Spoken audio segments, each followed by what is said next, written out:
Right, guys, welcome back. This is the Above Average FPL podcast. My name is Adam, and I'm as always, joined by Baker. Evening, mate. How are you?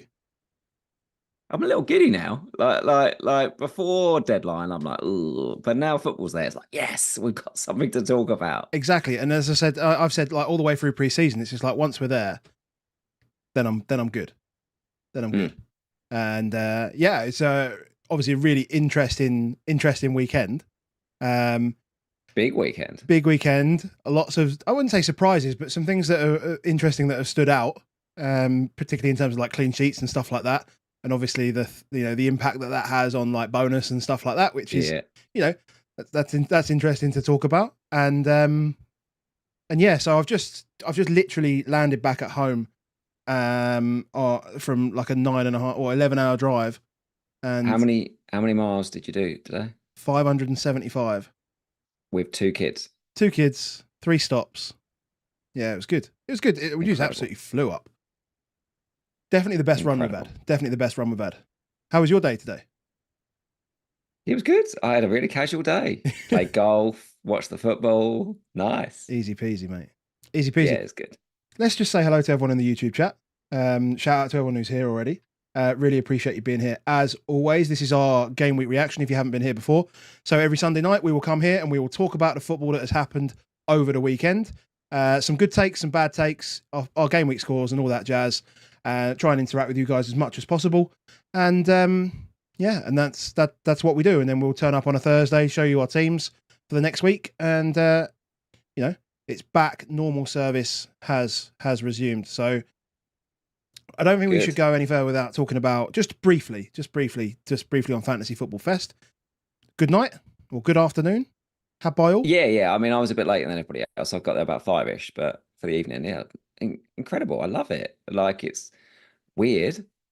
I got there and then we had to go straight up on stage and Yeah, that wasn't expected. try So explaining that to your friends that you went on stage and someone put a microphone on and you had to talk through who you picked in a fancy team. I tried to tell people that this morning when I was playing golf and they looked at me like you're a nerd. And I'm like, yeah, yeah, yeah, absolutely. yeah, I'm a nerd. Yeah. No, it was good. The problem that I had is I'd already had about 7 pints before I turned up. That's that's kind of on me. I'll give you that. But I mean, look, what we need to say is we need to shout out to every single person, almost every single person that was wearing an above average FPL sticker. So many, So many. especially Matt. So Matt could He be was the anyone. best. Matt could be anyone. Well, his name's probably Matt. So, but he was wearing a Who sticker. than that? Yeah, We can't be responsible for that. Um, yeah. So, yeah, it was a good. It was a good. Good. I chatted to a bunch of people. Chatted to 3 guys that came across from the US. One guy from LA. I think it was LA. Yeah, LA. And 2 guys that come across from Texas. They had season tickets. So 2 of them had a season ticket at Arsenal, and one of them had a season ticket at Spurs. And they were like, it's like $45,000 to get anywhere near, just to get a license to get anywhere near a season ticket for the NFL. He says this is much cheaper. These guys that's fly ridiculous. across. It's absolutely bizarre. Yeah. It's mad though. Like we think it's ridiculous, but I don't know. Like, FPL is big, right? Yeah. I saw, I'm old, but I still see some of these younger things. So I saw Stormzy's TikTok, and he was like, "I've had the most amazing week." So, like number one, all of this, and then he's like, "And also my number one's back, FPL." Yeah. That's ridiculous. Brilliant. Flying around doing this, backbones out. Oh yeah, and FPL's back. Oh yeah, Ridiculous. and obviously Dean Ashton. Like And Dean Ashton. Hopefully, Dean's listening to this right now. that was amazing. Turns up, buys a ticket, turns up, and just enjoys chatting with absolutely everyone. And he had time for everyone. Anyone that came and spoke to him was If I was that good looking, I'd have time for everyone. yeah, Because really good looking. yeah. Yeah. So yeah, if you are listening, Dean, hello. And yeah, so I guess what we'll do is we'll just go to the mini league if you haven't joined the mini league. So I'm not going to show the mini league, but if you haven't joined the mini league, then the mini league code is MGORK2, and that will be open, as we've said, until the wildcard window shuts at the end of game week 19. And then, and then you're in, basically. So go and join the mini league, basically. That's about it. And then diving straight in, we'll start with my team, which everyone saw on stage. Weird. Yep. But so I'll read it out for people who are listening. So I've got David Raya in goal, 8 points. So obviously got the double clean from Arsenal because I had Gabriel.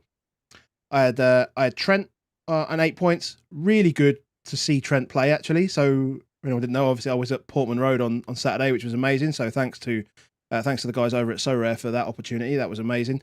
And I got to take Ivan as well. So Ivan had a really good day, and it was just a lot of fun. So I've got Porro to play tomorrow. I've got Gibbs and White. Solanke. Yeah, well, I'll get there. I'll get there, mate. I'll get there. Gibbs White. He's got 3 good fixtures, so this is fine. Gordon, not ideal that Share gets sent off, but I suppose for people who have more than one Newcastle asset, I've done all right out of that fixture, in truth. Yeah. Jota, obviously, that could have been more. That header that he missed, I mean, I was literally right behind it. I could see right across it. It was an unbelievable miss. Bruno, I mean, obviously I capped Bruno for the vibes and the fun, as well as it's being a good pick. Picks up like just over 1 XGI, and no idea how he doesn't get double digits. Is what it is, really, with that one. C'est la vie. João Pedro, everyone else seems to score but him, so perfect. And then Haaland does Haaland. Solanke tomorrow. Hopefully we get something good from that. And then my bench is full of people that I don't want to play this week, so that's fine. Marvellous. And they're ready to come in tomorrow. So I've got 50 points at the moment with a couple to play. I'm ranked 5 million or something. I don't know, whatever. Doesn't really matter. And FPL Sim, cheers for the super chat. We'll just leave that there. I think so. The average is 50 points on live FPL. Yeah, that's okay. The average only has 1 player to go. But included in that 1 player to go is about 20% worth of picks that didn't play.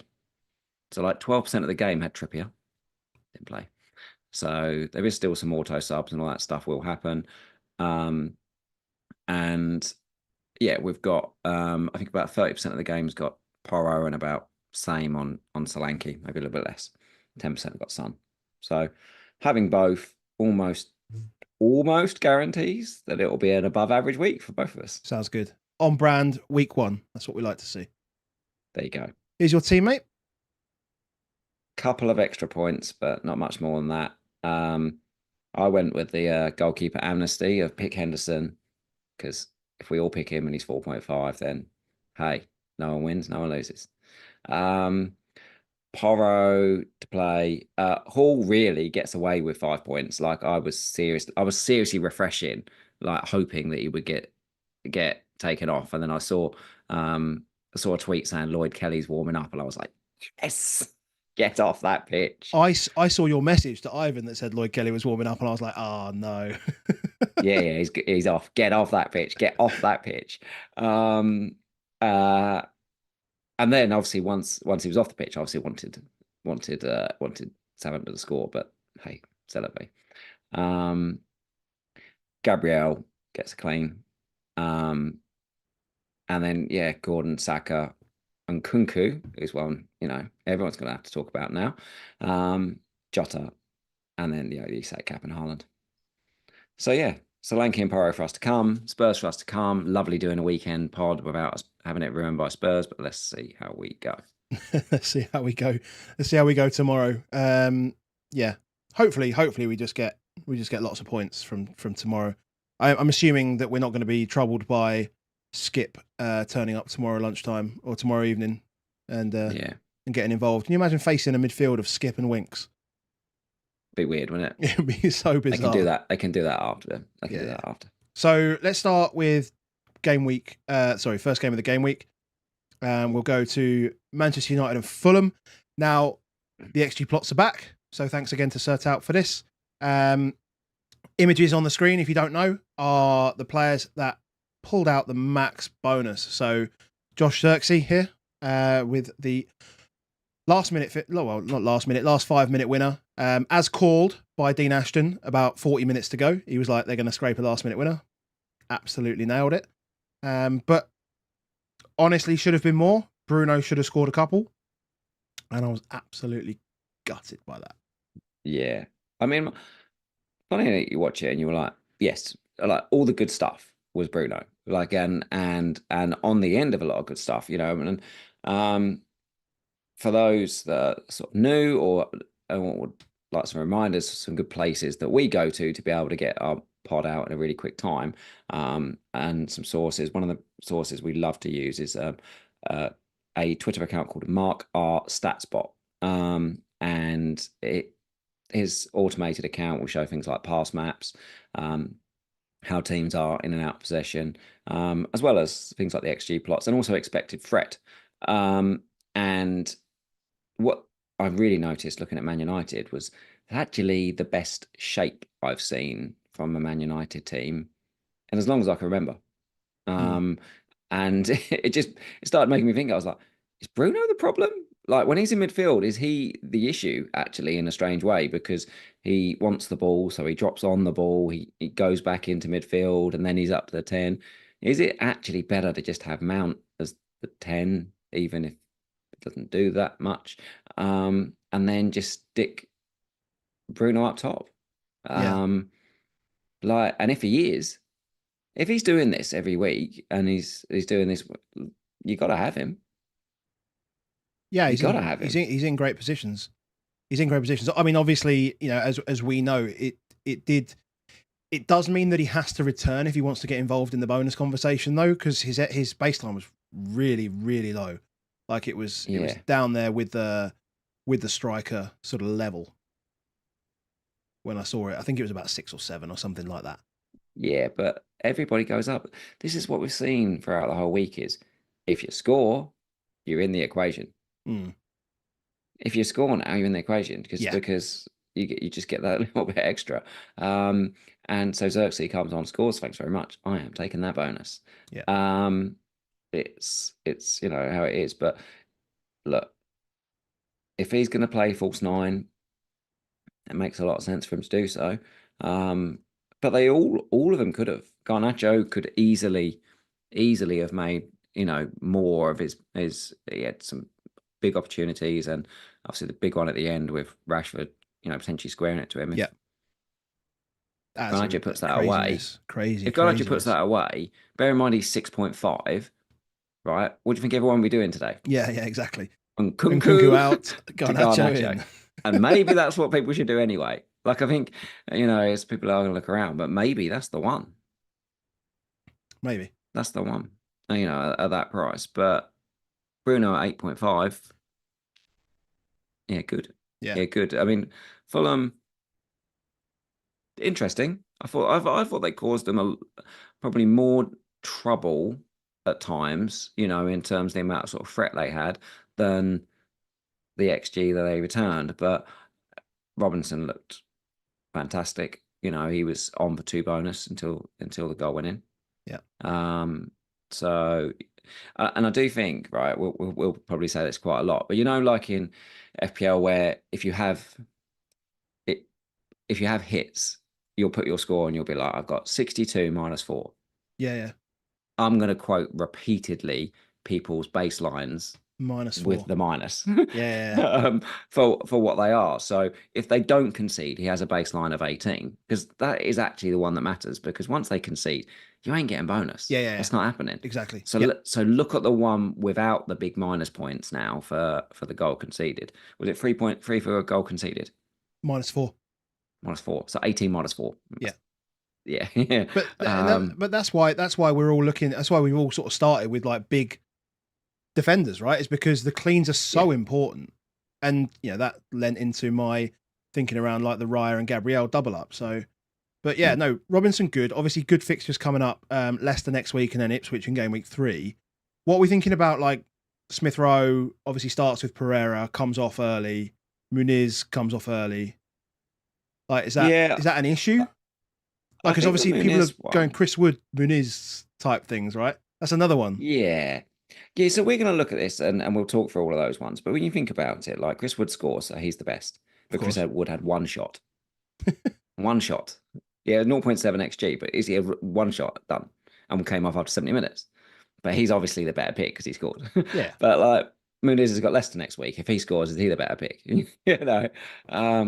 It's we are in noisy times. But do you expect the expected? Do I expect the expected minutes to be for Muniz about 78 minutes, like it was? Yeah, I think that is right. I think Jim will come on for the last 15 minutes in most games. Does it matter against the promoted sides though? I mean, when I say okay, does it matter against with the games with the easier fixtures though? Because like most things, we're thinking with the starter, if the damage is done by the time it comes to like 70 minutes, right? He gets his goal 25th minute or whatever, then it doesn't actually matter that he's only going to play 70 because he's going to be in the bonus conversation at that point anyway as well. Obviously, other stuff can happen, but exactly. It's fine. Muniz is fine. And Smith Rowe. So we've seen the quote about building minutes. Well, he got 64. So your first tick is, did he come off pre-60? No. Good. Yeah. That's good, isn't it? Do we know they've got 4 sort of playmakers in Smith Rowe? We've got Wilson, we've got Kearney, we've got Pro. Yes, they've got 4. So do I expect them to be some rotation and some limited minutes across them? Yes. Yeah. Is it likely to mean? But what you really want from Smith Rowe is that he doesn't get injured. Yeah. My only reason why I didn't go Smith Rowe was like, if he gets injured in the first week, I'm stuffed. Yeah. Like I didn't have enough cover to do it. So my Smith Rowe potential dilemma, which I wish I had now, was I was looking at maybe Nkunku to Smith Rowe, and I would have done Gabriel to Trent. That's what I would have done. And that would have been beneficial. I wish I had done that. But if Smith Rowe got injured with that, then I would have been straight into playing Sangare. Yeah. So in the end, I was like, okay, I'll go with the higher one because I can actually go off to someone else on this one. But I think if you've got Smith Rowe as like you've got where you had him on the bench and you got the choice of bringing him on, you're a bit more flexible with it. So it's fantastic. Yeah. Would you expect him to be like 75 minutes home to Leicester? Probably. Yeah, probably. Is that pretty good? It's pretty good. Yeah. It's pretty good. It's pretty good. We will take it. We'll take that. Yeah. Any other ones we need to look at? Mazraoui, obviously that at top bonus, and then obviously comes down after FPL sort their shit out. Yeah. How confident are you, by the way, in all of your game week 1 pronunciations? I always like game week 1 at the start because I'm like, I'm going to say Mazraoui. That's what I was going to say. But I'm like, I don't know. That's how I'd say Mazraoui. He just felt like a better AWB. Saka. Yeah. That's what it did feel like. It was that he's like quite efficient in his passing. He is really good one defender. 4 tackles is a lot. But maybe he got a load of tackles because that's the side they're going to attack down. Robinson, Iwobi, they like dribbling. So they will get some more tackles in. So it's a 1-game sample before I start saying he's definitely the bonus king. It was always likely to be that way. The interesting probably thing on defenders for this was that Castagna didn't play and that Kenny Tete played instead. Yeah. But yeah. Move on to the game you went to. Move on to the game I went to. Yeah, this was. I mean, the vibes around the game were amazing. The crowd were absolutely brilliant, and they were loving it. And obviously, the way the first half started was incredible. Ipswich set up basically from minute 1 in a 4-2-4, and just went, "You ain't getting past us." Like they just went man for man.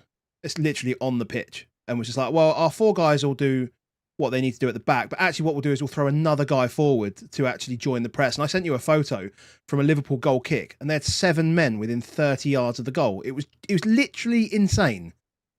Literally. But 30% of the time, they won the ball back high, like really high. And it forced Liverpool to, make decisions to go high and long early, which I don't think Slot wanted to do, right? We talked pre-season about how we were going to see more build-up from Liverpool. They didn't have the opportunity to do that at all in the first half. And so Diaz was getting a lot of the ball and Salah was getting a lot of the ball, but they were mainly long and they were kind of isolated in the first half. Robbo did well to support Diaz, but Salah basically was like front foot, like head towards Leif Davis, and quite often just got his feet stuck, and he didn't really look sharp at all, Salah. And that didn't really change throughout the whole game, as ridiculous as his points haul looks. And Yeah. that they had chances, obviously, but what I found was that the confidence in attacking the Liverpool goal was just not there. It was like, so basically, it was like they'd run a marathon by the time they got to the penalty area, and their legs just couldn't remember how to kick the ball. So Hutchinson did it a couple of times where he literally took a bad touch, and Trent could have nicked it off him, but Trent backed off, and then he tried to make the pass out wide to Davis, and it was just the worst pass, just went out straight out for a goal kick. And that happened a few times. I mean, even Hutchinson's shot on Alisson was, kind of weak. The big chance that they had.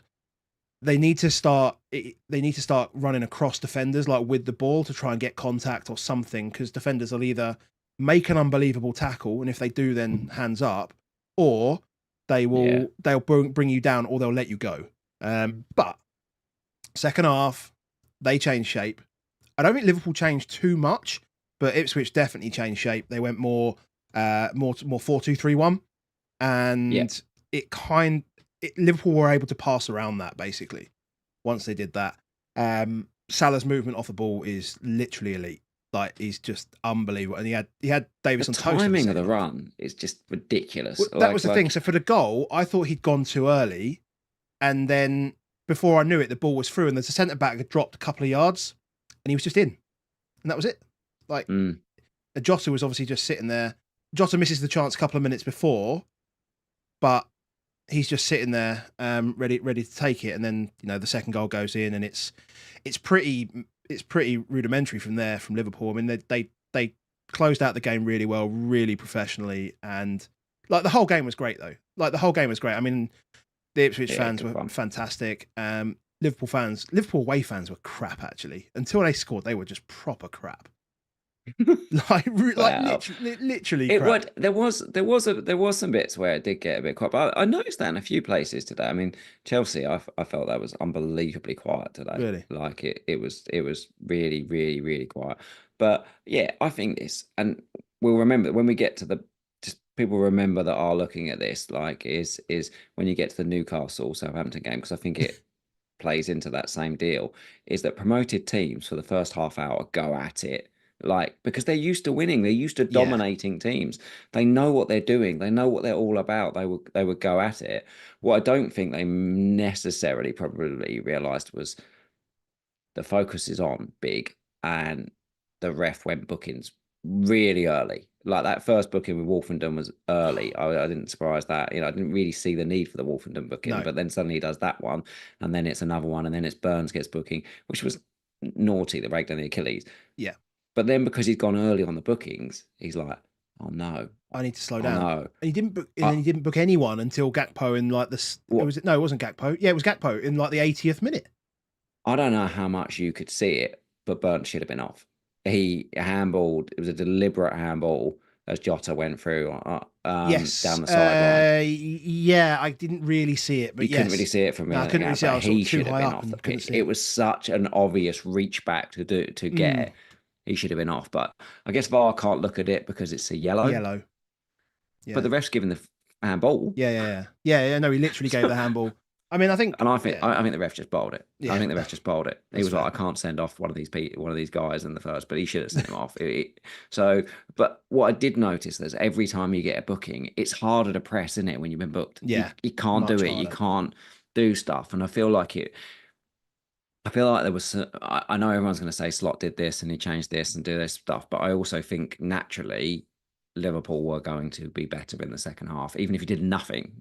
Like this potentially would happen because they're really good players, and would have worked out ways to get on top. One of the really good things I liked for Jota, not necessarily from an FPL perspective, but he held his run quite often so that Diaz and Salah could go. So sometimes the ball would go and he would be the lone runner and he would go and they would stop. But when he then stopped, centre-backs had to go. And almost every time Salah got in, it was because Jota stopped. And it did make me think, Darwin won't do that. Darwin's always He's going to be, he's always towards, and it did make me think, I'm not sure he's the type of forward he wants. You know, I know Gakpo did come out and say that Slot sees him more as a left winger, but I also think he probably also suits the centre forward pretty well as well. Yeah. I think it's a positive. You know, Quan- Jota's had 0.95 xg. He's had the most xg in the game. yeah, that big chance was massive as well for him. And like both his chances, both his chances were pretty much at the same place. Yeah. Yeah. It's But you're going to want him if he's going to get into that position, right? And do you think 2 years ago Salah would have passed that? Or do you think he would have shot? I think I was having this conversation actually with Danny earlier about like, is he now going to be a bonus monster type stuff? And I said, actually, he's been all right for a couple of years because he's been pretty good creatively for the last couple of years. But when he side foots it to Jota, it goes in the net. When he side foots it to Darwin, it doesn't always go in the net. And so if Jota's played up front for him, do I think Salah will get more points? Yeah, I do. Yeah. Because Jota did the hold up run, which allowed Salah to get through. So then you're like, I need them all. Yeah. But I also want Trent. And also Diaz got 13 baseline for a guy that's playing left forward. That's pretty good. Yeah. There's a lot of attraction in this team. What I noticed more than anything was the quality of chance. So I listened to the guy Josh Williams, who's at Distance Covered. He did a pod with Pranil, our friend for the FPL Wire. Really brilliant, about as good as it gets in terms of Liverpool views. But he said about, we average over 20 shots a game under Klopp. I think it might be less than that. And it was 18. That sounds terrible. 18. It sounds terrible. But it's basically like 0.15 xg per shot. That's big. Yeah. That's big. So last season, Newcastle, Brentford, and Tottenham were the best at xg per shot, like 0.12, 0.13. If they're fashioning high quality chances, the front three will just get an unbelievable amount of goals. So 2 xg came from those front three. You want 2 of them. Yeah. You're quite happy if they're going to generate those kind of numbers, 18 at 0.15 per thing, and the majority of the shots are going to come from those front three. You kind of want 2 of them. Is Arsenal took the same number of shots, so we can go to them next. Yeah. They had half the xg. Before we move to Arsenal, we need to talk about Kwanzaa. Is he just like dead now? Like, because I did enjoy the fact that when we spoke to Case, we were saying how like quite upfront and honest and blunt the Dutch can be. They can, and they can. And he was like he literally was. He was. I mean, I don't know. I mean, I don't know whether he was on like he's getting paid for the amount of times that he said "jewels" in that interview though, because he did say it about 23 times. Did. Even talking about something else, but yeah. But coming out and saying that we didn't win enough jewels, fair enough. Delap did have him a little bit on the ropes. He did in that aspect of the game. I thought he passed the ball all right, but yeah, is that a risk? Is that a worry, or is that just, do you think maybe like that's just a team specific thing? The way Ipswich set up might be very specific. I think it's more that thing. Yeah, that is the thing. Like. What do you do now? Because he hasn't got. So Joe Gomez wants to leave, so he's only got 3 centre backs. You can't really afford to piss one off. Yeah, not piss one off. So is it you're young, but that wasn't strong enough? I'm taking you off now, but I'm putting you back in, or is it Kanate's in? He's the more established defender. Yeah, and that's just how it is. Was he effectively punishing Konate rather than punishing Kwanzaa? That's the other part we don't know. So was it quite close in the first time? He said to Konate, I'm sorry, like, you've not been good enough. Yeah, maybe. But then he's built, like, we don't know any of this stuff. Yeah, that's true. He's been quite frank, but I do think he's quite happy to. It's really interesting. I think what we see from him is he's actually quite open to criticize individuals, but when it comes to praise, he normally it goes back to the team. There was lots of questions about Salah in particular, and he brought that all the way back to the team. Yeah, very true. Very true. Okay, cool. Let's move to Arsenal. I'm now just more than anything, I'm just conscious of time because it is quite late, and Yeah. we've got a lot of fixtures to go through. We'll go through them all, but the wife will want to go to bed. So let's go. Let's move on to Arsenal Wolves. A pretty. I mean, you said they created less XG. Yes, true, but they did just knock them down, right? The ball in for Havertz's goal is great. Havertz does really well to win that. Oh, Really well to win yeah. that header. And Both then both goal. I mean, that they didn't have more than a 0.25 XG chance all game. So, that's something which you'd like to see more. But that is part of, we've seen that often with Arteta, where he will do just absolute domination of grind down with do stuff. And he's got some really good finishes. Havertz is really good in the air, hence he gets a really good goal. Saka's goal, Saka's goal is so virtually, standard. it seems standard, doesn't it? And then you look at the XG and you go, well, that only goes in never. Yeah, yeah. But it does when he does it, because the shot is the XG is where the position is. Yeah. Um, But also but he doesn't just shoot near post, right? He shoots both ways. So that's the problem with him. with pace. Yeah, he hits it hard now. I remember saying this a couple of years ago that it started just actually hitting the ball properly. Yeah, proper bumps it. Yeah. So when you open the eyes up to go far side and then you bang it harder near post, Yeah. It's just, keeper's got no chance that's why he has so many block shots. Does have quite a lot of block shots, Saka, because he tries that near post one, and the defenders are just they're just there, right? yeah, Because they're but if it gets through, it's gone. that makes It's it so past hard it. to defend though, because he is so good at that far post one as well. Like we saw that in the Euros, right? That's why he gets a load of points. And then defensively, I mean, like 0.4 I think XG. Timber had the only shot from other defenders from from a set piece. That's weird. Yeah. So That's not huge it's weird, numbers. unusual, but I'm imagining that will change, right? As we say, like multiple targets, so yeah, they will find ways to create chances for other players. That's for sure. Yeah. No, I mean, Saka and Havertz look the best two picks. The defense are fantastic because they get loads of cleans. They're really, really good. Wolves did have a couple of decent chances. Obviously, Saliba gave one to Kuna. Yeah. Raya made a good save, but it's still less than half an XG. If you do that, you're more likely to clean than not clean. Yeah. They were late. But yeah, Havertz and Saka, we're going to have that this season, aren't we? Where people score, so you're like, they're the best picks. But these two genuinely are the best two picks in this team. Like if I had Odegaard right now. Yeah, he only had that free kick, right? So that's it. Free kick's it. That's it. 0.02 XG, nothing. Yeah, that is a little bit concerning if you were to own him. And I was very, very close to having him. Very close.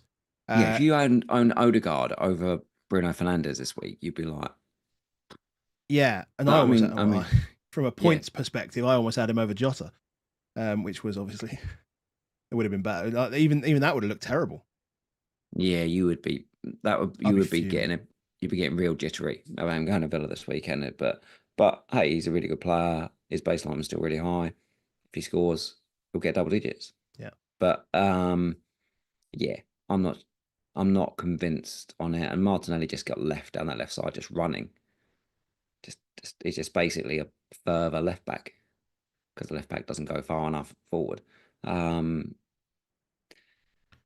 I don't think they can keep playing Thomas Partey. I know he came out, but he just stands out as bad compared to the rest of the team. Like he's the one where it's like they won't do that for long. If they can sign Marino, then they'll stick. I suspect they played Partey. One of the things about is this just Havertz as number 9 every game. You suspect it is because he's so good at it, but I don't think Rice had the legs to play 6 in this game.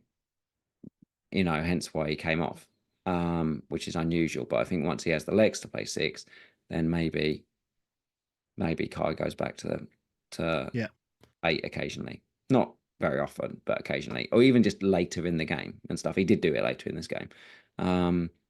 Yeah, but we yeah. just got a note from Bateman. He just says that Gabriel did have a header from a corner. 1.3, 1.1, sorry, 1.1, 0.13 xg chance in the 55th minute, which is on here actually. Yeah. So just there you go. Just a note, Gabriel, not Saliba in this case. But they were like 20 to 30% of their XG was coming from set pieces, and that did not happen. Yeah. But hey, Villa up next. I'm sure Villa, are notoriously bad at set pieces. So people have got a decision on this. So you will play Robinson next week? I will play Robinson, yeah, most likely. And who will you not play? João Pedro. Oh, you'll go down. So you'll still play Gabriel. Yeah, I think so. Yeah, I'll still go double. So you'll play Gabriel away at Villa over João Pedro at home to Man United. Yeah. Ooh. Yeah, I think so. Yeah. Big defense. Just think the floors obviously. I think the floor's just higher, right? I know. Obviously, Villa scored this week. They were okay, but that Arsenal defense is really, really good. Like, it's just a really, really good defense. And when you have really good defenders, like pick the good players that do the good stuff is quite a simple way of looking at it. Harry has just messaged to say he has Gabriel on his bench. There's going to be a few that have that decision. Yeah, well, that's fine. I don't look. Don't copy what I do. Yeah, I'm trying to copy what you do, Harry. That's what I should. I'll put Hall on the bench rather than Gabriel this week. Definitely. Yeah, definitely. Well, let's go to them, shall we? Newcastle, Southampton. Let's go Newcastle, Southampton. No, that's not Newcastle, Southampton. That is Everton, Brighton.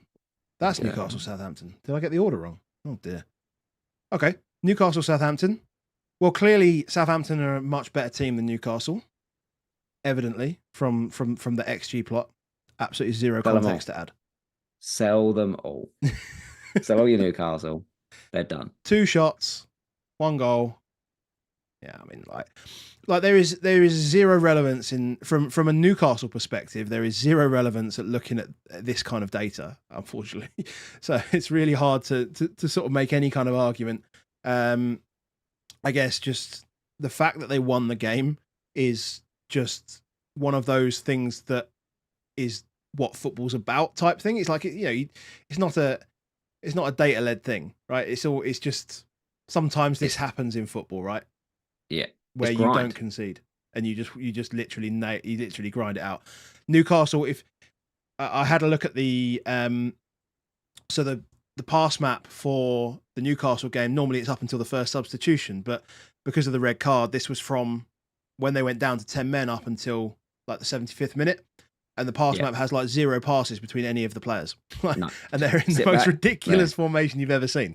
It's hilarious. Their baselines were through the floor because no one got past completion out. Yeah. Oh, yeah, of course. Like Burn and Hall were like, you'd think, oh, well, they got loads of blocks and stops. No, they just stayed and just hoped for the best. They got like 2 and 6. You know what I mean? It was absolutely no chance whatsoever. But yeah, so we could say that, hey, they weren't very good for 30 minutes. But we've just spoke for 20 minutes about why Liverpool are good. Yeah. But Liverpool were no good for 30 minutes. Yeah. Because they were playing a promoted team. The promoted team came out really hard, really fast. And they struggled against it. They, and Cher is stupid. He's stupid.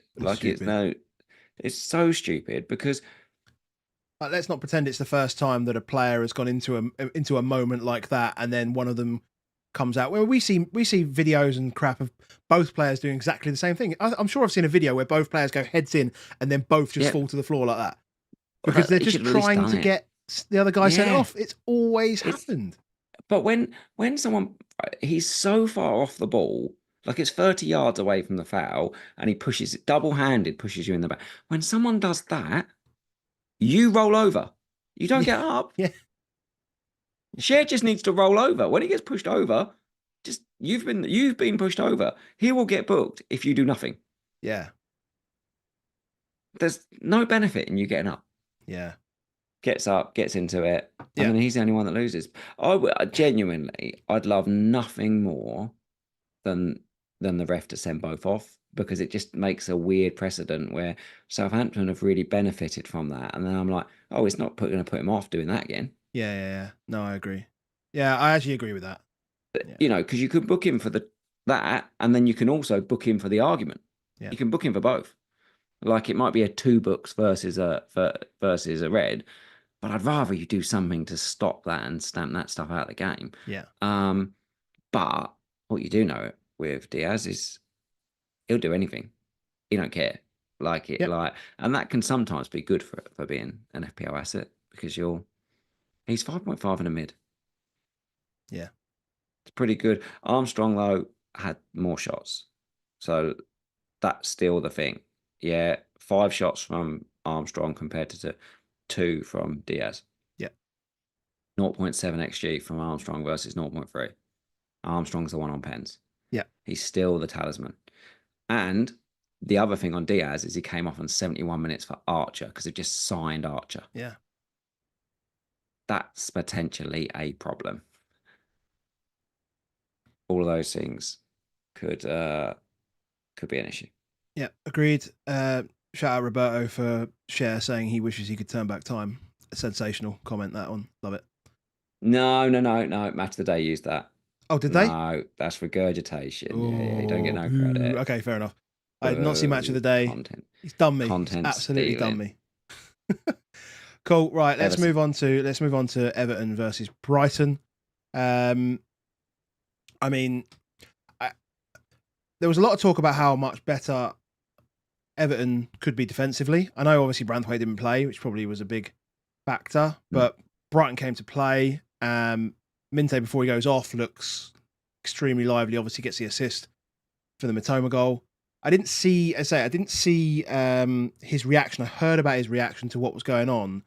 Do you think they're running like full concussion protocol on him? Is he going to be out for more than a week? No, I don't think so. I'm not even 100% sure it was concussion, but it was just signs of concussion. So concussion is 6 days, but it's how long can he come out? It's how long does he have to stay out of team training that you just go, I start a Dingra? Yeah. Because the Dingra's good. So, you know, maybe you just, the sensible thing is if you're setting up all week with, so it's like a minimum, I think after 3 days, it then starts, you can do this and do this. Just Google concussion protocol. There's the whole steps of what you have to do after day 1, day 2, day 3 onwards. But you've got to pass a series of tests on a day-to-day basis. And I think it's day 6 is the first day that you're allowed to team train. Okay. But he looked great. Look, the narrative here is that Everton are an absolute disaster. That's the narrative. But we always say when Michael Keane starts games, it's a problem. Well, that is a problem. That is a problem. They definitely were way too open. They were, you know, quite often going 1v1 in tackles with really good dribblers, which is not very clever. But if you take away the Matoma goal of this, if you just imagine if you're watching this, just squash down and you take out the 0.8 xG for the Matoma goal, it's about a level game. Yeah. And they only had 10 men for last 25 minutes or so. So if you take out that bump, Everton did all right. Then you say, oh, and also Everton had a disallowed goal for offside. Yeah. Then they had a penalty. I'm really struggling on that penalty. It makes me really angry. So Calvert-Lewin is on the ball. Yeah. Lewis Dunk slides in. Yep. He doesn't get the ball. Correct. Calvert-Lewin stands on his foot. And then Dunk moves the ball, which makes Calvert-Lewin fall over. Mm-hmm. So he gives the foul and we're going to overturn it. But isn't the fact that Calvert-Lewin's on the ball, a person has put their foot under somebody else's foot and that person's fell over, how is it a foul by DCL? Because that person's challenged the man with and not got the ball. Yeah, I don't know. Like, can you just do that? If I'm just running into the box, I don't have to go at you. I just have to slide under your foot as you're running. And if you stand on me, it's a foul. Yeah, it's so stupid. It's still some form of obstruction. You've put yourself, but you've put your body under the man. It's this Yes, he's ridiculous thing standing. about it's this. I hate the way that they have to word it. Like the wording in referee stuff. Like when you read out the protocol change last week on penalties, I was like, Yeah, they just overcomplicate it, and then we made have it to so use those weird. words and terms like striker initiated contact. Like that's Yeah, the one they're going to use, right? he. How is he initiated contact when Dunk's gone to ground, It which makes is yeah. meant? It's If he the thing hadn't is, it's touched still the so ball subjective, right? beforehand, yeah. If Calvert-Lewin wasn't in control of the ball, it's a foul by Calvert-Lewin.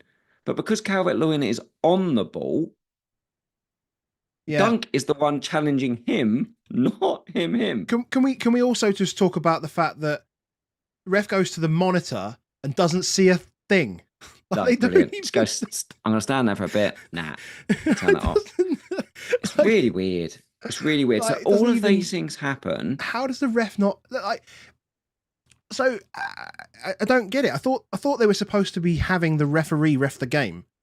Yeah. Like so, go back. Go back. And the VAR should, in my mind, the VAR, if that's how it's written, they should go. Well, we think that actually the striker here has initiated the contact because he's trodden on Dunk's leg. Can you have a look? Like, can you just do the "Can you have a look, please," and not do the fucking like the pantomime of just walking to the monitor? That what's so ridiculous? Like you're getting people like there's phones everywhere. People are recording this stuff, right? It's so stupid that the ref doesn't look at it. But yeah, and you wonder why it's people say that it's all corrupt and especially Everton. Like Jesus Christ! I know. Yeah, they've had enough. But yeah, like, I feel Everton were in the narrative of straight away. Oh my God, Everton! It's going to be a long season and all that stuff. I'm like, I'm not so sure that is the case. Yeah, okay. On it, but obviously the assets we're looking at are more in the Brighton space. Pedro hit the post. That's his only shot. 0.02 xG shot, but hit the post with it. I think positionally, if you look at his past maps, he was more Mac 10 type position of sometimes 8, sometimes 10, like not the 9. I don't love that if Welbs is scoring. I've called him Welbs, Jesus. But he did still try and get himself a penalty. Do you know what I mean? He did still get, turns up the pressure and then tried, as he's tackling with Tarkowski, he grabs his head straight away, goes down. He'll do anything he can. He'll get pens because Pedro gets pens. That's what he wants more than anything else in the world. Yeah. And he'll take them and he'll score any he gets. Matoma, 4 shots, over 1 xG. I didn't realise till recently, but Matoma's 27. Yeah, he's quite old. Like he's a leader in that team now with all those young lads and stuff. And it made you think like this is a really big year for him. So we've had talks like the last year about, big moves, who might want him and do this stuff. This is huge for him. If he does want a big move, it's this year. Because after then, his sell-on, dribbly wingers. Yeah. You don't see many 30, 31-year-old dribbly wingers. Just get slower and slower. Yeah. And I think Salah's a good example of that. Like he doesn't do that anymore, does he? Not not at the back end of last season. Not the same way that he did. If you think of was it the City goal a few years ago? In and out. Like, I watched him struggle to try and do that to Leif Davis on Saturday. So yeah, you certainly lose a little bit. He could just really go really big, and he could be all end product, and he could, mature into the world he's in. He's 27. He could be pure prime. Yeah. But he was injured back end of last season, right? Which is why, and we were looking at 6.5s like Gibbs White and Nkunku, better fixtures and what have you. Like everyone was just excited by Nkunku, which I mean, there's reason to be. There was reason to be. There is reason to be. I don't know. But there were alternative options, and I think it's fair that João Pedro and Minte were the two that people were looking at from Brighton. I mean, no one was looking at Welbeck. No one was looking at a Dingra. Dingra doesn't start. And I guess the reason being they've got a million of these guys as well in that position. If you can dribble, they're after you. They'll take them all. Yeah. Brighton will. Dunk lowest of the baselines of all the Brighton defenders. Comfortably as well. Dunk despite winning a foul. Incredible. Yeah, Veltman 21. Van Heck 16. When Steele plays, like whenever we've done our BBS pots, he's off the charts. 19. So Dunk is probably a 2 or 6 Yeah, defender fair. a lot of the time. And lastly, because they had a red card to Ashley Young, Patterson and Coleman are not back. They're not. So So Son is Sun going looks up really good. next.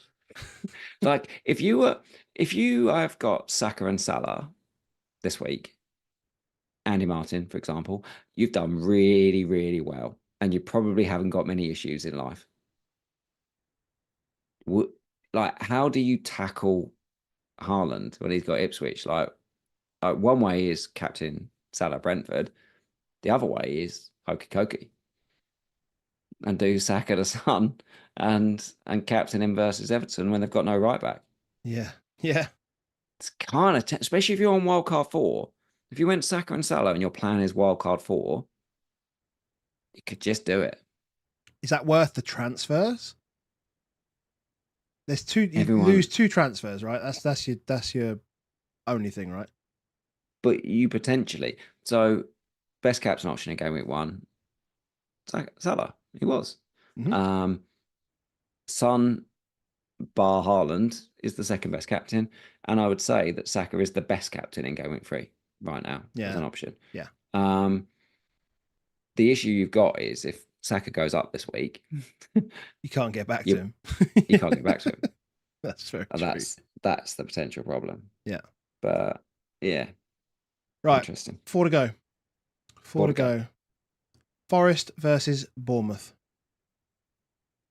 One shot, Chris Wood. Does the business. Does Other it? than that, Bournemouth are still good. Bournemouth without Solanke, still good. Do we think that's opposition based though? Because You said Forest are bad. well, yeah, really. I'm not saying Forest. I don't want to say Forest are bad, but they're not like in the top half of the Premier League, right? So I think the big context is Danilo gets injured. That doesn't badly help. Early on. When one of your defensive midfielders go off, it is, and it's a big injury. In that sense, yeah, in that way as well, in particular. Yeah, it can make a big difference for them. But Semenyo obviously led the line. I don't know whether he goes back wide once Evan Nilsson comes in. And then Tav played in the 10, and they both had 5 shots. Yeah. Like Tavernier, he created 3 chances. He had 60 touches in the 10. That's monstrous. That's mad. That's loads. They both played 90 minutes. You're not going there, though. Tav? Nah, you'd go Semenyo over Tav, wouldn't you? But there is some 5.5 mids in their world. Maybe. And I definitely don't know how to pronounce him, but I'm going to go Huijsen, the Bournemouth left-sided centre back. He's good. Huijsen, what like the sauce you get with duck? H-U-I. You know Dutch names better than me. Huijsen. No. Hausen, maybe. I'll ask tomorrow. Someone can. Do you know what? All of the early ones, right? People do phonetic. Go in the comments, not live chat, in the comments, and give us some phonetic spellings. Yeah, I liked him. Yeah, I thought he was real good. Moving on. Are you concerned about Gibbs White, or is it just? No, fixtures are still fine. So just keep him. Let him roll. Because the first 5 fixtures are really good. First 5, 6. Mr. Lucien has not helped me in the chat by just spelling his name. That does not help how I pronounce his name. That's not helping me. No, I'll find out. I'll find out exactly. Yeah, you're better at this. Yes. West Ham Villa, a late game. Let's go. Onana, early goal. Paqueta penalty. And Duran goal to finish.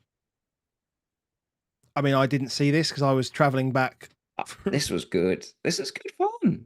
This was great fun. 4 big chances each, as you can see by the big jumps in these. I still think both teams are. If you've got attackers up against West Ham, We'll get to Eze in a bit, but he's got West Ham. Yeah. And if you've got teams against Villa, i.e. Saka, sorry, you talk like that, but i.e. Saka, i.e. the Souček. Souček absolutely dominated Villa. Like Gabriel could do exactly what Souček did. Souček had 5 shots and 1 XG. That's mad. Like, were they from set pieces? Yeah, he was causing problems. More free kicks than corners. Yeah. Not so much, but he was causing them problems. Every time Kudus got the ball out on that left, it was like, oh yeah, Matt Cash is right back again. They felt, both teams felt so open once someone started attacking. Bowen though had no shots and off on 73 minutes. So Kudus played full 90. Bowen came off on 73. That's mad. Like, welcome to captaincy. Welcome Yeah. to club. Welcome to club. How bad is that from a confidence perspective? Like, well done, club captain. You're off after 73 with the game in the balance. Like, the game's in the balance. I mean, like, surely he's fatigued or injured or something. Yeah. Surely. It doesn't make any sense to do that otherwise. Some other takes, Bailey, he went around the keeper, had an open goal. But because it's from wide, it's only 0.2 XG, but this will be even more in this. God, David Luiz 2.0. Tielemans had the most baseline of any player this weekend at 22. Played the full 90. And he's probably on pens. Yeah. He's on pens, probably. Yeah. Like, if it starts happening, we have to tell ourselves that it's not... we just can't be Doug Luiz blind if it starts happening. I still think with Villa though, I still think we have to wait until the Champions League. Yeah, like I know the fixtures start well from 3, and he gets injured a bit as well. If you want to go in on Villa, that's fine. I mean, that's fine, 3, 4, 5. But as soon as the Champions League starts, things are going to start looking a bit dicey. You're going to start seeing rotation and stuff. They have to. 8 big games in that comp, and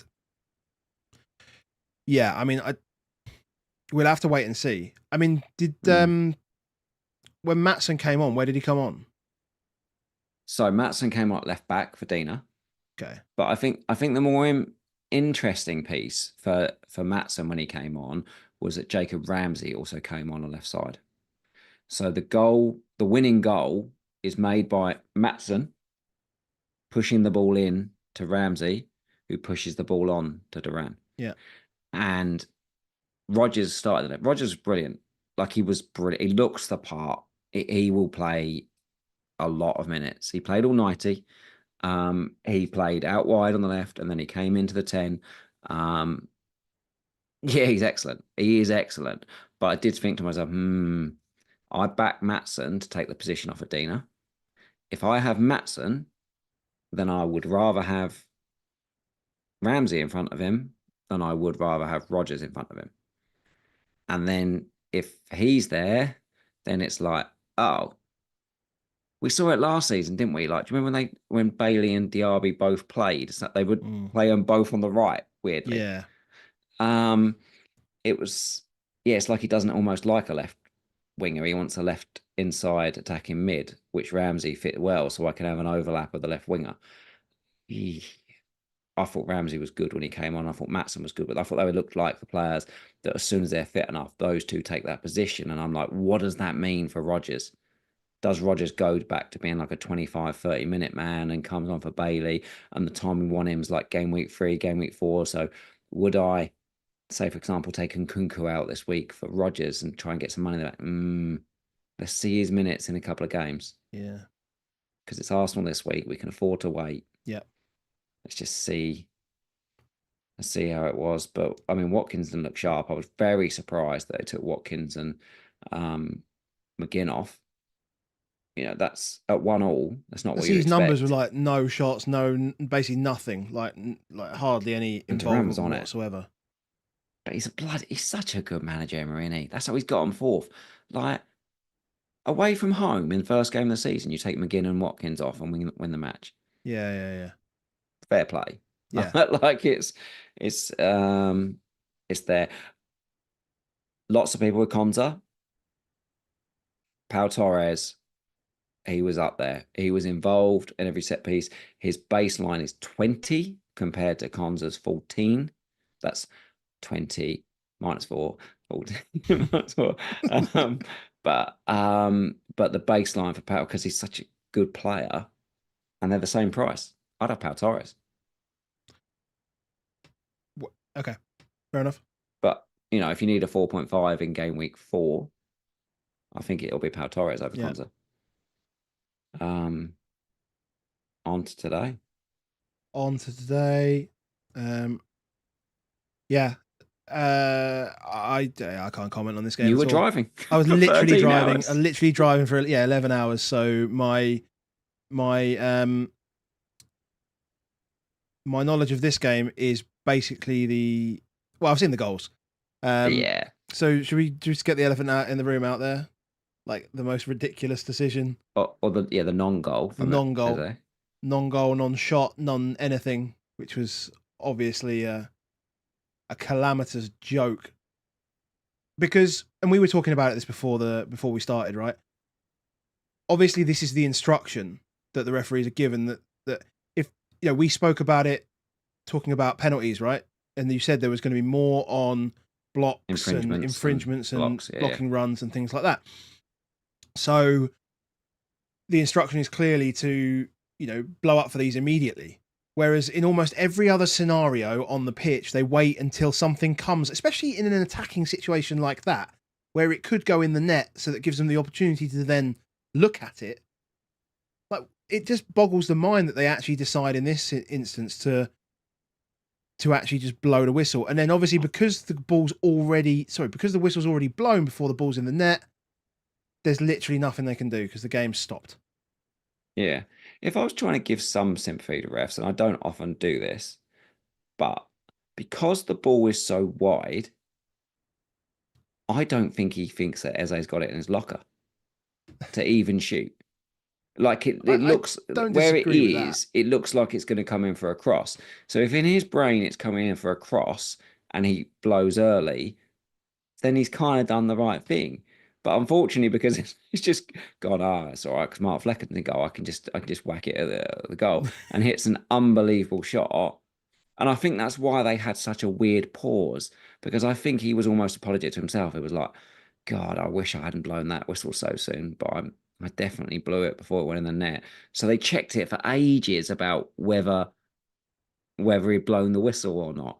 Because I reckon if they hadn't, then he would have been like, yeah, okay, to overturn it. I think he felt stupid. I think he's gone, I've been given a direction, which is punish these things. The ball's about to come in. There's clearly a block there. I'm going to do this. But actually, when you look at it, the block's a bit meh. And it's nothing to do with the goal, because the ball's gone straight in the net. Well, this is it. It sounds to me like once again we come across something where, like, not enough questions. It hasn't been stress tested enough. Like, what? I know you can only have so many scenarios that you can run through before you implement something, right?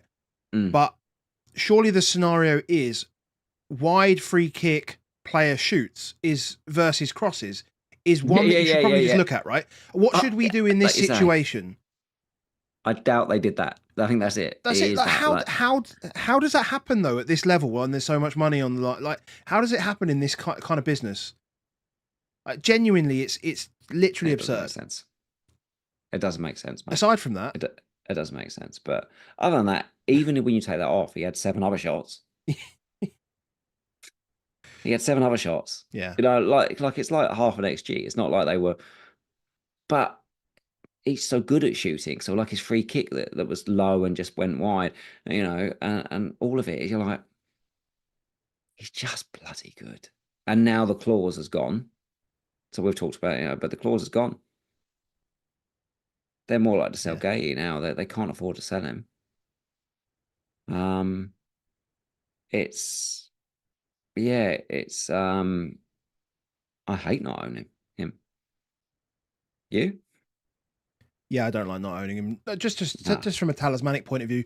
Obviously, Mateta comes off early. He does start, which I thought was really interesting. Comes off early. He's obviously just tired. Like, man's Mm. tired. Man's um, tired. but yeah, once they get him up and running, then that's probably better for Eze as well, just from an assist point of view. There's a comment in there about Henderson being pretty poor for the second goal. I think he does all right, given that it's deflected. It's probably The pretty slow at deflection's that what point. done him. It just changed the pace, And he's and then it already gets he's a bit already weird. on the floor at that point, right? So there's only so much power you can get with your hand. Yeah, Can he maybe get it another yard further away? Maybe in the moment, but yeah. he just tries to get as much as he can on it. And I don't think he's trying to palm it against Wissa's ankle, for Christ's sake. So No, um, Henderson, like the first goal, the position's weird. He's not helped by the defender who's standing in front, right directly in between him and that. So it's like defender needs to go at Bumo to make sure he hasn't got the ability to play around him. As soon as the defender stands halfway in between, Bumo's just got to go around him. By the time it's around him, he's not gonna. He's only seeing it once it's gone yeah. past him. It's You're going to get that with, like, we say with Saka, the way Saka obviously finishes it and stuff. So there will be times when both player and defender and keeper go wider, and Boomer just whacks it in near post instead. But I think they're very difficult to defend because you've got to defend both sides somehow. Yeah. So Henderson maybe getting closer. Had to gamble though. He had to gamble. He Yeah. basically had to go, do you know what? I'm going to get out of the way of this defender because he's the one who he's like, if you can't see it, you've got to gamble. Yeah, even if you open up your near side, just gamble it. Like do something. But standing where you were was sitting duck. He was pretty crappy. But Bumo and Wissa, now Tony looks like, hey, not involved. And Frank done us there because Frank said how good he trained on Thursday and how great he was looking. So yeah, it's a problem, but really high baselines. They're going to be involved in it. They're going to take the bonus in a lot of games. Yeah, they're really good value, Boomer and Wissa, but the fixtures aren't quite there. Like you said, it's one good one ish against Palace, but then it's Liverpool. Yeah. Then it's a good fixture. Then it's City. Yeah. And you're like, it's just a bit icky, and that was the decision around the keeper more than anything. Actually, I wasn't against going for Flecken. I was against going for Flecken. Of course you were, yeah, but that was expected. Mate, the whole I community, hate all the whole community knew. I hate Henderson. Do you remember when we used to wear that white cap? Do you remember when he used to wear a cap? Yeah. Like it wasn't even like. So I hate him for that. I hate the short sleeves of Flecken. I hate the cap of Henderson. Like I hate him all. Yeah, all the keepers are bad. Munoz. Yes. People are going to say that it's three at the back and then they're the wing backs. It's the wing backs in defence. Yeah, but in attack, again, got to look at our friend Mark, our stat spot. Have a look at his pass map. It's effectively 4-2-4 in attack. Yeah. Yeah, Richards goes across to the right. Mitchell stays where he is at left back, but Munoz just goes right wing. So Eze goes to the left wing, Munoz goes to the right wing. Kamada joins Mateta in the middle. He's a right winger. Yeah, if they start dominating games, they're gonna. Yeah, it's unbelievable. Great value. The question is whether they'll play. And there's still that problem of if you've got Henderson as well, like me. Do you want to double? Do you want to double? I mean, the fixtures are all right, to be fair. Like because they don't have any big swings anywhere at all, so you can almost carry them through. I mean, later on in the season, gets a bit sticky in the run-in or whatever. That's miles away. But West Ham home, Chelsea away, fine. You'd probably move to a different defender there if you had like a Robinson, for example. Yeah. And then Leicester and Man United at home, Everton away, Liverpool at home, Forest away. So yeah, their fixtures are all right, to be fair. Yeah. But can you? I don't think at any point in the season I would have been here talking about I should be doubling up on like if you're not doubling up on Arsenal defense, like just don't fucking double up on Crystal Palace defense. Christ. Yeah, but the fact I know the money's different. Everybody's got Henderson. Do you know what I mean? Like literally, the majority of the game has got Henderson. Like you're a weirdo. Like if you haven't got Henderson, that's the basic of it. But you are like it is. Yeah. Like literally like less than 15-20% of people don't have Henderson. That's what I'm saying. That's why I say it's a keeper amnesty. We've all just decided don't bother with keepers. Just stick him in. Like and it's lost.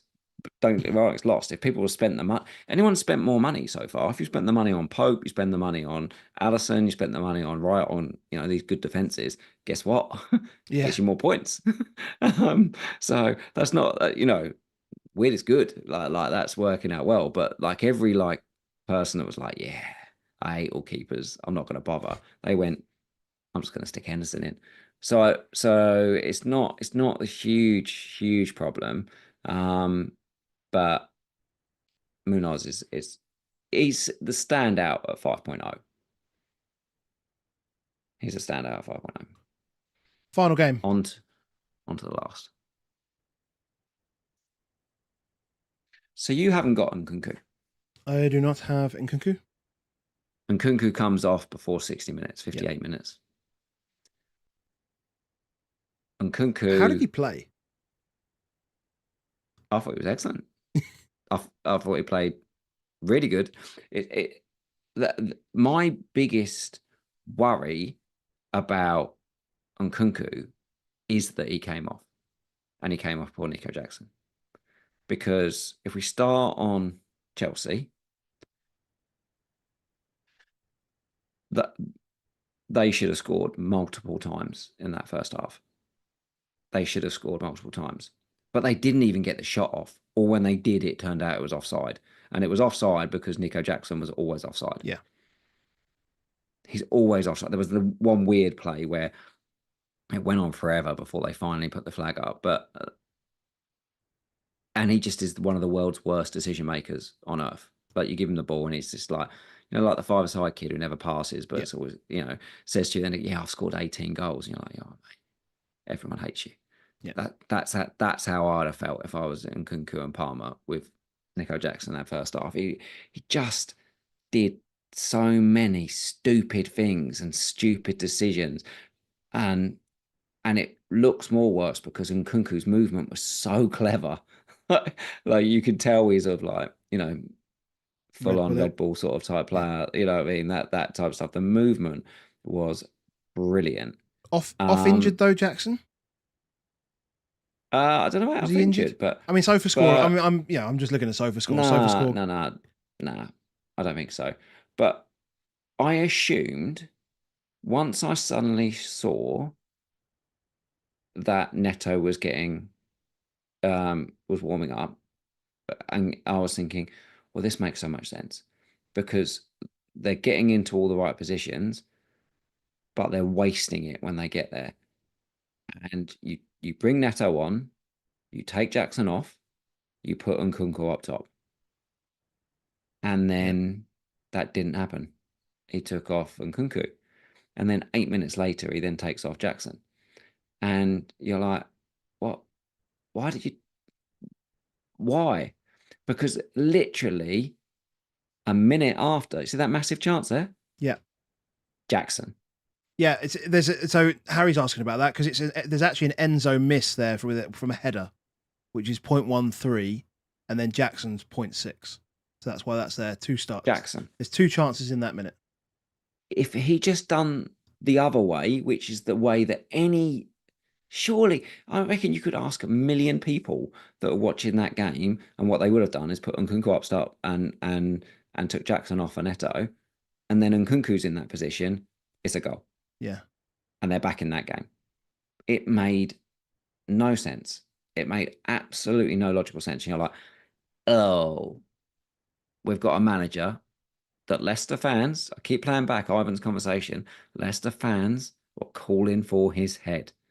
And mainly because he's dull. And he plays dull football. So when he lined up today with 3 defensive midfielders, I was like, oh, God. Oh, God. And then when he did that before doing that move, I'm like, oh, God. Yeah. Like, it was time for quality.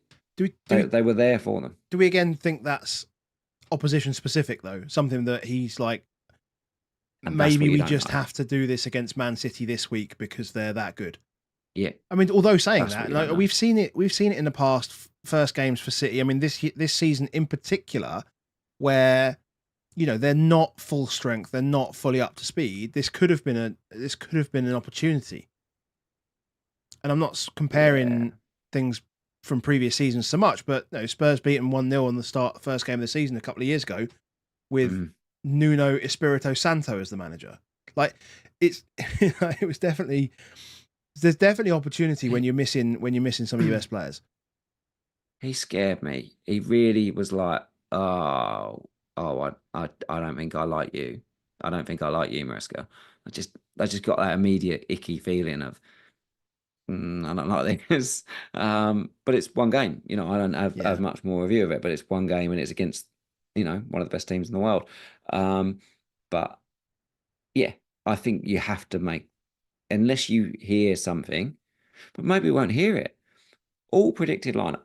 I don't think I saw many predicted lineups that didn't have Sterling starting this week because I was really surprised about it. I was looking at it for like a draft league and trying to work for because I had Bob in a Mm. draft league I was playing, and I was like, I need to find a replacement, and I was like, bloody hell, a lot of people think Sterling's going to start. I didn't expect this.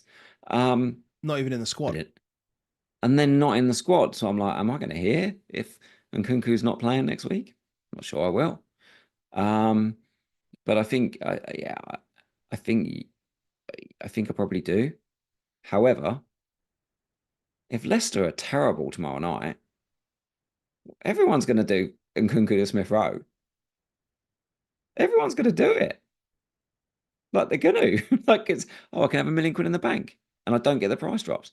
And then as soon as a few people start doing it and you It'll see that snowball. 6.5 can go to 6.4, you're going to be like, Has I anyone don't done it? Has like anyone done this. it yet? Yeah, I haven't even had a look whether anyone's done it just yet.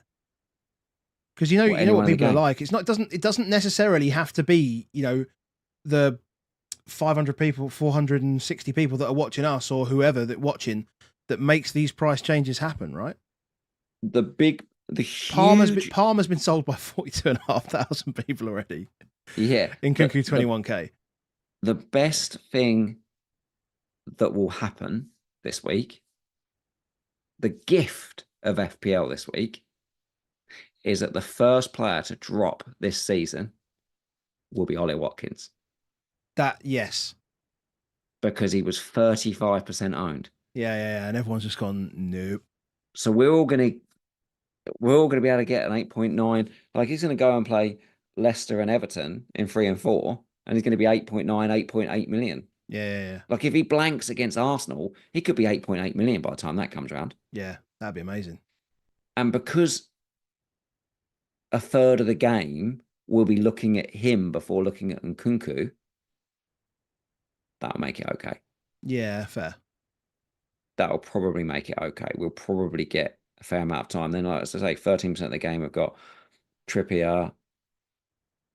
Yeah, we will see. We will definitely see some transfers out. But like at the moment, 20,000 people have brought Nkunku in. Yeah. And do you know why? Because they're just looking on the fixtures and like, who's got fixtures? Green, green, green. I'll have him. Yeah, this is very true.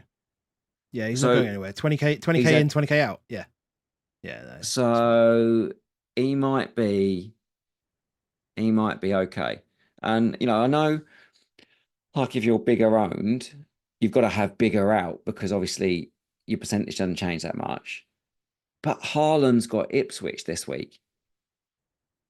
Haaland's got Ipswich this week. Yeah, he should be flying up in Yeah, theory. people were like, "Oh, Watkins, yeah, I can transfer X and do this, man, and take that man out." Like people are taking Palmer out Yeah. because he's 10.5. Yeah. And why are they taking Palmer out is because they want to use Palmer and Watkins to get Haaland. Yeah. So they'll do Smith Rowe and Haaland for Watkins and Palmer. Those things will happen. I love this game. So I love this game. yeah, I love this game. So I think we'll get away with it for a week. No, that's cool. Um, but that's a really interesting decision here. And let me ask you again, because you don't own, so you're impartial. If you had Nkunku and you had Gabriel on your bench, would you start Gabriel over Nkunku this week? Ooh. Yeah, Gabriel probably. away at Villa or Nkunku at home to Wolves, but hey, who knows?